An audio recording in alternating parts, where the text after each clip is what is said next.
ಇವತ್ತು ದೇಶಾದ್ಯಂತ ರಾಮನವಮಿಯ ಸಂಭ್ರಮ. ಚೈತ್ರ ಮಾಸದ ಶುಕ್ಲ ಪಕ್ಷದ 9ನೆಯ ದಿನವನ್ನ ರಾಮನವಮಿಯಾಗಿ ಸೆಲೆಬ್ರೇಟ್ ಮಾಡ್ತಾರೆ. ಸದ್ಯ ನಾನೀಗ ರಾಜಾಜಿನಗರದ ರಾಮ ಮಂದಿರದಲ್ಲಿ ಇದ್ದೀನಿ. ಇಲ್ಲಿ ಯಾವ ರೀತಿಯಾಗಿ ಒಂದು ಸಿದ್ಧತೆಯನ್ನ ಮಾಡಿಕೊಳ್ಳಲಾಗ್ತಿದೆ ಅನ್ನೋದನ್ನ ದೃಶ್ಯದಲ್ಲೇ ನಾನು ನಿಮ್ಗೆ ತೋರಿಸ್ತಾ ಹೋಗುವಂತಹ ಪ್ರಯತ್ನವನ್ನ ಮಾಡ್ತೀನಿ.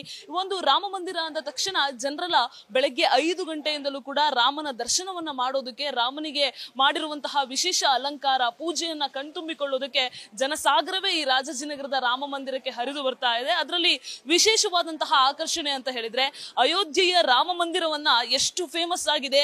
ಆ ಒಂದು ರಾಮ ಮಂದಿರ ಉದ್ಘಾಟನೆ ಆಗುವಂತಹ ಸಂದರ್ಭದಲ್ಲಿ ದೇಶಾದ್ಯಂತ ಜನ ಕಾತರದಿಂದ ಕಾಯ್ತಾ ಇದ್ರು. ಅಂತಹದ್ದೇ ಒಂದು ರಾಮ ಮಂದಿರದ ಮಾದರಿಯನ್ನ ನೀವಿಲ್ಲಿ ದೃಶ್ಯದಲ್ಲಿ ಕಾಣಬಹುದು. ಇದು ಬರುವಂತಹ ಭಕ್ತರಿಗೆ ವಿಶೇಷವಾಗಿ ಗಮನ ಸೆಳೀತಾ ಇದೆ ಅಂತ ಹೇಳಿದ್ರೆ ಪ್ರಾಯಶಃ ತಪ್ಪಾಗ್ಲಿಕ್ಕಿಲ್ಲ.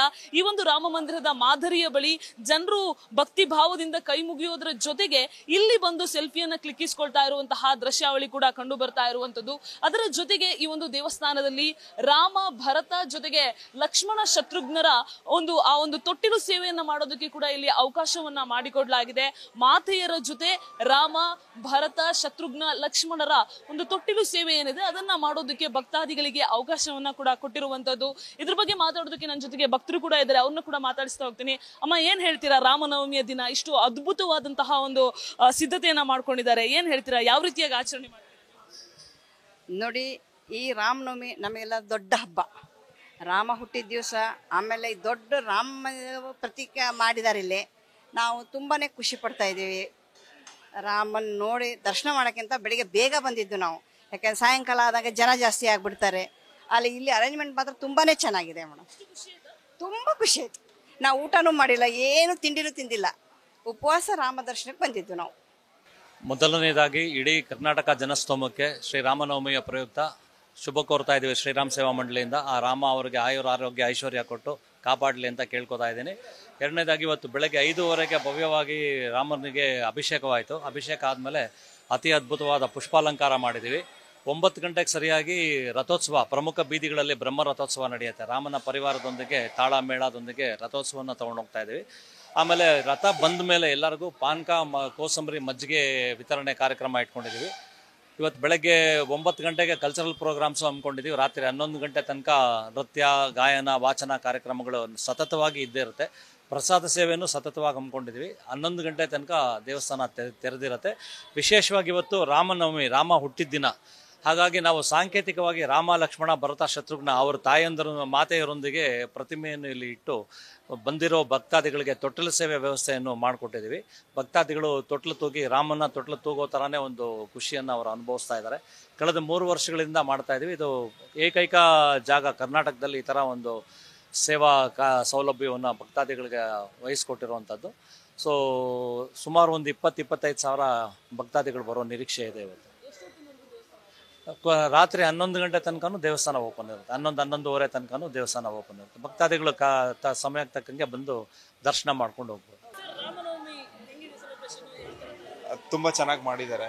ನಾವು ವಿಜಯನಗರಲ್ಲಿ ಇರೋದು, ಆ್ಯಕ್ಚುಲಿ ವಿಜಯನಗರದಿಂದ ಇಲ್ಲಿಗೆ ಬಂದಿದ್ದೀವಿ. ತುಂಬ ಚೆನ್ನಾಗಿ ಅರೇಂಜ್ಮೆಂಟ್ಸ್ ಎಲ್ಲ ಖುಷಿ ಆಯಿತು ನೋಡಿ. ಎವ್ರಿ ಇಯರು ಊರಿಗೋಗಿ ಸೆಲೆಬ್ರೇಟ್ ಮಾಡ್ತಾ ಇದ್ವಿ. ಈ ಟೈಮು ಇಲ್ಲೇ ನೋಡಿಬಿಟ್ಟು ತುಂಬ ಚೆನ್ನಾಗಿ ಸೆಲೆಬ್ರೇಷನ್ ಮಾಡಿದ್ದಾರೆ. ತುಂಬ ಚೆನ್ನಾಗಿದೆ. ಒಳಗಡೆ ರಾಮ, ಲಕ್ಷ್ಮಣ ಮತ್ತೆ ಸೀತೆ ಸೈಡಿಂದ ನೋಡ್ಬೇಕು. ಸ್ವಲ್ಪ ಸೀತಮ್ಮ ಕಾಣಿಸ್ತಾ ಇಲ್ಲ. ತುಂಬ ಜನ ಅಲ್ಲಿ ಕ್ರೌಡ್ ಕಂಟ್ರೋಲ್ ಮಾಡ್ತಾ ಇದ್ದಾರೆ, ಬಟ್ ಅಂದ್ರೂ ಜನ ನುಗ್ತಾ ಇದ್ದಾರೆ. ತುಂಬ ಖುಷಿ ಆಯಿತು ದರ್ಶನ ಮಾಡಿ. ದೇವಸ್ಥಾನನೂ ಚೆನ್ನಾಗಿ ಸೆಟಪ್ ಮಾಡಿದ್ದಾರೆ. ಇಲ್ಲಿ ರಾಮನ್ನ ಮತ್ತೆ ಭರತನ್ನ ತೂಗುವಂಥದ್ದೇನೋ ಸೆಟಪ್ ಇದೆ. ಅಲ್ಲಿ ಮುಂದ್ಗಡೆ ಇದೆಲ್ಲ ಇತ್ತು, ನಂದಿ ಎಲ್ಲ ಇದೆ. ತುಂಬ ಖುಷಿ ಆಯಿತು ದರ್ಶನ ಮಾಡಿ ರಾಮನವಮಿ ದಿನ. ತುಂಬ ಜನ ಇದ್ದಾರೆ ಗೈಡ್ ಮಾಡೋದಕ್ಕೆ, ಆಚೆಯಿಂದ ಈಚೆಯಿಂದ ಹೋಗಬೇಕು ಅಂತ ಹೇಳೋದಕ್ಕೆ. ನಾವು ಮಕ್ಕಳ ಜೊತೆ ಬಂದಿದ್ದೀವಿ. ಸ್ವಲ್ಪ ಇದು ಬೇಗನೆ ದರ್ಶನ ಆಯಿತು. ಕನ್ಸಿಡರಿಂಗ್ ದ ಕ್ರೌಡ್ ತುಂಬ ಬೇಗನೆ ದರ್ಶನ ಆಯಿತು. ಒಳಗಡೆ ಸ್ವಲ್ಪ ಆರ್ಗನೈಸ್ಡ್ ಆಗೇ ಇದ್ದಾರೆ. ಚೆನ್ನಾಗಿ ಅನಿಸ್ತು. ತುಂಬಾ ಖುಷಿ ಆಯಿತು. ರಾಮನ ದರ್ಶನನೇ ಪಡೆದ್ರೇ ಒಂಥರ ಸಮಾಧಾನ, ಒಂಥರ ನೆಮ್ಮದಿ ಸಿಗುತ್ತೆ. ಅದಕ್ಕೋಸ್ಕರ ಇವತ್ತು ಬಂದಿದ್ದು ತುಂಬಾ ಖುಷಿ ಇದೆ. ತುಂಬ ಚೆನ್ನಾಗಿ ಅಲಂಕಾರ ಕೂಡ ಮಾಡಿದ್ದಾರೆ. ತುಂಬಾ ಖುಷಿ ಆಯಿತು. ಡೆಕೋರೇಷನ್ ಅಂತೂ ತುಂಬ ಚೆನ್ನಾಗಿ ಮಾಡಿದ್ದಾರೆ. ಆರಾಮ್ ದರ್ಶನನೂ ಮಾಡೋಕ್ಕೂ ಬಿಡ್ತಿದ್ದಾರೆ. ಚೆನ್ನಾಗಿ ಮಾಡಿದ್ದಾರೆ. ಒಟ್ಟಿನಲ್ಲಿ ಖುಷಿ ಆಯಿತು. ಹಾಂ, ಅದೇ ಖುಷಿ ಆಯಿತು. ಅಲ್ಲಿ ಹೋಗೋಕ್ಕಂತೂ ಆಗಿರಲಿಲ್ಲ ಅಲ್ಲ, ಇಲ್ಲೇ ನೋಡೋಕ್ಕೂ ಖುಷಿ ಆಗುತ್ತೆ.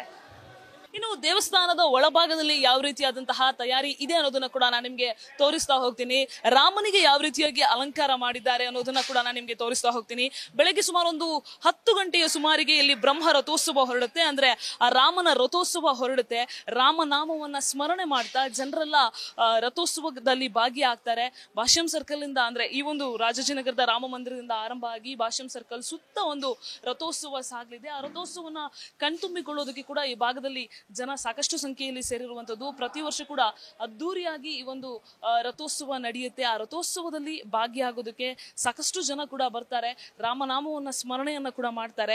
ಇದು ಪ್ರಮುಖವಾದಂತಹ ಆಕರ್ಷಣೆ ಅಂತ ಹೇಳಿದ್ರೆ ಪ್ರಾಯಶಃ ತಪ್ಪಾಗ್ಲಿಕ್ಕಿಲ್ಲ. ಇಲ್ಲಿ ನೀವು ಗಮನಿಸ್ತಾ ಇರಬಹುದು ಜನರೆಲ್ಲ ಯಾವ ರೀತಿಯಾಗಿ ಭಕ್ತಿ ಭಾವದಿಂದ ರಾಮನವಮಿಯಲ್ಲಿ ಭಾಗಿಯಾಗಿದ್ದಾರೆ ಅನ್ನುವಂತಹ ದೃಶ್ಯಾವಳಿ ಕೂಡ ಇಲ್ಲಿ ಕಾಣಸಿಗ್ತಾ ಇರುವಂತಹದ್ದು. ರಾಮನವಮಿಯನ್ನ ರಾಮನ ದರ್ಶನ ಮಾಡೋದ್ರ ಮೂಲಕ, ರಾಮನ ಜಪವನ್ನ ಮಾಡೋದ್ರ ಮೂಲಕ ಈ ಭಾಗದಲ್ಲಿ ಜನ ಸೆಲೆಬ್ರೇಟ್ ಮಾಡ್ತಾ ಇರುವಂತದ್ದು. ಜೊತೆಗೆ ಮರ್ಯಾದಿ ಪುರುಷ ಜಾನಕಿ ವಲ್ಲಭ ರಘುರಾಮನ ನವಮಿಯನ್ನ, ರಾಮ ನವಮಿಯನ್ನ ಜನ ಅತ್ಯಂತ ಭಕ್ತಿ ಭಾವದಿಂದ ಸೆಲೆಬ್ರೇಟ್ ಮಾಡ್ತಾ ಇರುವಂತಹ ದೃಶ್ಯಾವಳಿ ಕಾಣಸಿಗ್ತಾ ಇದೆ. ಅದರ ಜೊತೆಗೆ ರಾಜಾಜಿನಗರದ ರಾಮ ಮಂದಿರದಲ್ಲೂ ಕೂಡ ಅದ್ಭುತವಾದಂತಹ ತಯಾರಿ, ಅದ್ಭುತವಾದಂತಹ ಸಿದ್ಧತೆ, ಬಹಳ ವಿಭಿನ್ನವಾಗಿ ಸಿದ್ಧತೆ ಮಾಡ್ಕೊಂಡಿದ್ದಾರೆ. ಜೊತೆಗೆ ವಿಶೇಷವಾದಂತಹ ಪೂಜೆಯನ್ನ ಮಾಡಿ ಜನಸಾಮಾನ್ಯರನ್ನ ತನ್ನತ್ತ ಸೆಳಿತಾ ಇರುವಂತದ್ದು ಖಂಡಿತವಾಗಿಯೂ ತಪ್ಪಲ್ಲ ಅಂತ ಹೇಳ್ಬೋದು. ಜನರು ಕೂಡ ಈ ಒಂದು ದೇವಸ್ಥಾನದ ಆಡಳಿತ ಮಂಡಳಿಗೆ ತುಂಬಾ ಧನ್ಯವಾದವನ್ನ ಹೇಳ್ತಾ ಇರುವಂತಹ ಚಿತ್ರಾವಳಿ ಕಂಡು ಬರ್ತಾ ಇದೆ. ಕ್ಯಾಮರಾಮನ್ ಸಿದ್ದಪ್ಪಾಜಿ ಜೊತೆ Pragathi Shetty, news first Bengaluru. News first ನಿರ್ಭೀತಿಯಿಂದ ನಿಮ್ಮ ಪರವಾಗಿ.